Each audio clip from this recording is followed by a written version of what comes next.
আজকে আমরা দেখেছি আজকে আমরা দেখেছি এটা প্রমাণ যে বাংলাদেশের অহস্র মানুষ ওনার নামাজে জানাজায় আদায় করতে এসেছেন। Today you have come here to pray the namaz janaza of Prime Minister Bangladesh, last Prime Minister Begum Khalida Zia.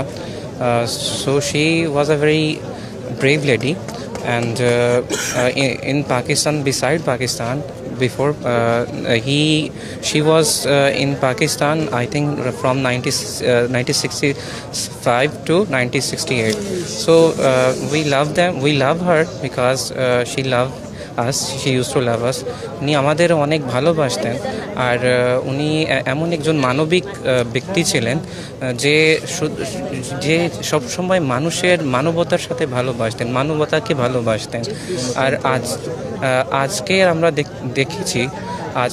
আমরা দেখেছি এটা প্রমাণ যে বাংলাদেশের অহস্র মানুষ ওনার নামাজে জানাজায় আদায় করতে এসেছেন। তো এটা আপনি এই নামাজে জানাতে এত ভিড় হওয়ার কারণে যে শৃঙ্খলা মানুষ বজায় রেখেছে, এটা ওনার রাজনৈতিক প্রশিক্ষণ ছিল, যেই কারণে এত মানুষ ওনার ভালোবাসার কারণে আজকে এই নামাজে জানাজা আদায় করতে এসেছেন।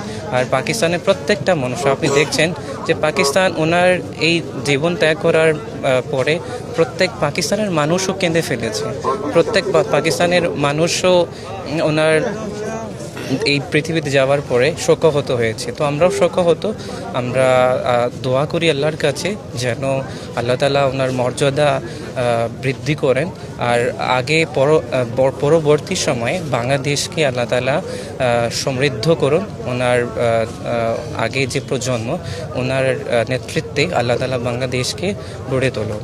আপনার নাম এবং পরিচয়? জি, আমার নাম মোহাম্মদ তাহের। আমি একজন পাকিস্তানি শিক্ষার্থী। আমি বাংলা ভাষা ও সাহিত্য নিয়ে পড়াশোনা করছি ঢাবিতে।